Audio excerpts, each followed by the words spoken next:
महाशिवरात्रि व्रत की प्रामाणिक और पौराणिक कथा। पूर्व काल में चित्रभानु नामक एक शिकारी था। जानवरों की हत्या करके वह अपने परिवार को पालता था। वह एक साहूकार का कर्जदार था, लेकिन उसका ऋण समय पर न चुका सका। क्रोधित साहूकार ने शिकारी को शिव मठ में बंदी बना लिया। संयोग से उस दिन शिवरात्रि थी। शिकारी ध्यानमग्न होकर शिव पार्वती धार्मिक बातें सुनता रहा। चतुर्दशी को उसने शिवरात्रि व्रत की कथा भी सुनी। शाम होते ही साहूकार ने उसे अपने पास बुलाया और ऋण चुकाने के विषय में बात की। शिकारी अगले दिन सारा ऋण लौटा देने का वचन देकर बंधन से छूट गया।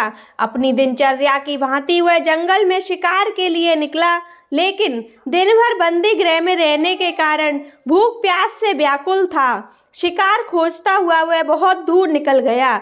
जब अंधकार हो गया तो उसने विचार किया कि रात जंगल में ही बितानी पड़ेगी। वह वन एक तालाब के किनारे एक बेल के पेड़ पर चढ़कर रात बीतने का इंतजार करने लगा। विल्व वृक्ष के नीचे शिवलिंग था, जो बेल पत्रों से ढका हुआ था। शिकारी को उसका पता न चला।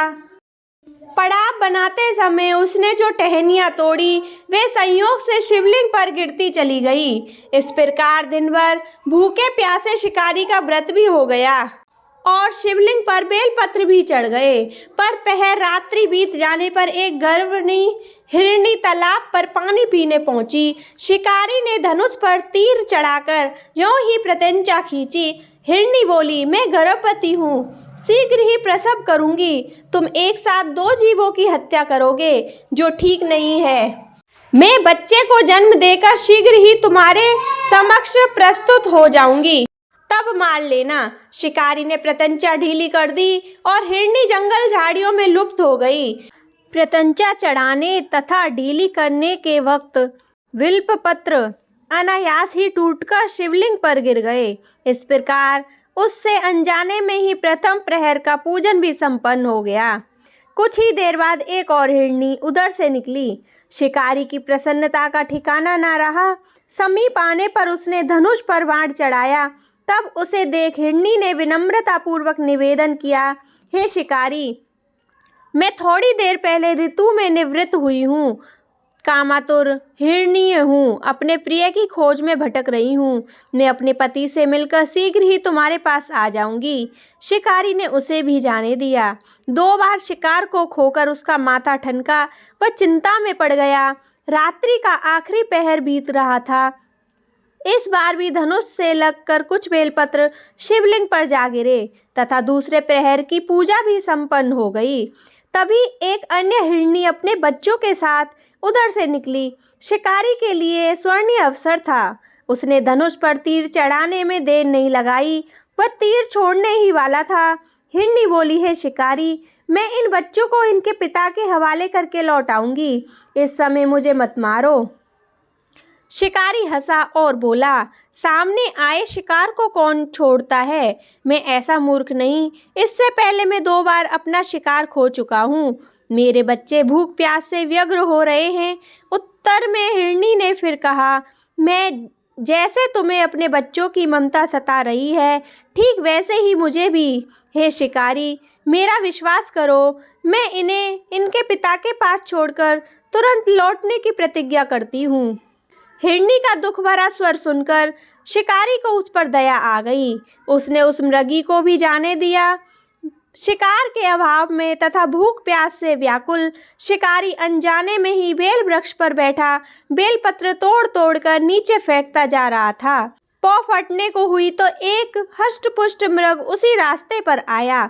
शिकारी ने सोच लिया, इसका शिकार वह अवश्य करेगा। शिकारी की तनी प्रत्यंचा देख मृग विनती स्वर में बोला, हे शिकारी, यदि तुमने मुझसे पूर्व आने वाली 3 मृगियां तथा छोटे छोटे बच्चों को मार डाला है, तो मुझे भी मारने में विलंब न करो, ताकि मुझे भी उनके वियोग में एक क्षण भी दुख न सहना पड़े। मैं उन हिरनियों का पति हूँ। यदि तुमने उन्हें जीवन दान दिया है, तो मुझे भी कुछ क्षण का जीवन देने की कृपा करें। मैं उनसे मिलकर तुम्हारे समक्ष उपस्थित हो जाऊंगा। मृग की बात सुनते ही शिकारी के सामने पूरी रात का घटना चक्र घूम गया। उसने सारी कथा मृग को सुना दी। तब मृग ने कहा, मेरी तीनों पत्नियां जिस प्रकार प्रतिज्ञाबद्ध होकर गई हैं, मेरी मृत्यु से अपने धर्म का पालन नहीं कर पाएंगी। अतः मैंने तुमसे उन्हें विश्वास पात्र मानकर छोड़ा है, वैसे ही मुझे भी जाने दो। मैं उन सबके साथ तुम्हारे सामने शीघ्र ही उपस्थित होता हूँ। शिकारी ने उन्हें भी जाने दिया।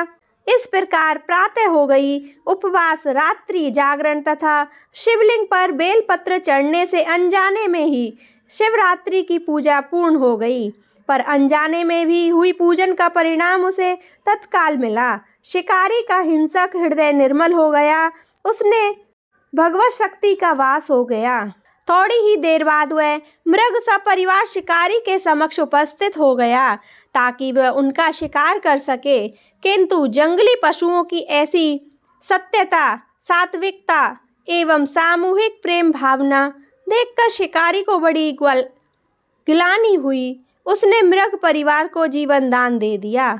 अनजाने में शिवरात्रि के व्रत का पालन करने पर भी शिकारी को मोक्ष की प्राप्ति हुई। तब मृत्यु काल में यमदूत उसके जीव को ले जाने आए तो शिवगणों ने उन्हें वापस भेज दिया तथा शिकारी को शिवलोक ले गए। शिव जी की कृपा से ही अपने इस जन्म में राजा चित्रभानु अपने पिछले जन्म को याद रख पाए तथा महाशिवरात्रि के महत्व को जानकर उसका अगले जन्म में ही पालन कर पाए। शिकारी की कथा अनुसार महादेव तो अनजाने में किए गए व्रत का भी फल दे देते हैं। इस वास्तव में महादेव शिकारी की दया भाव से प्रसन्न हुए। अपने परिवार के कष्ट का ध्यान होते हुए भी शिकारी ने मृग परिवार को जाने दिया।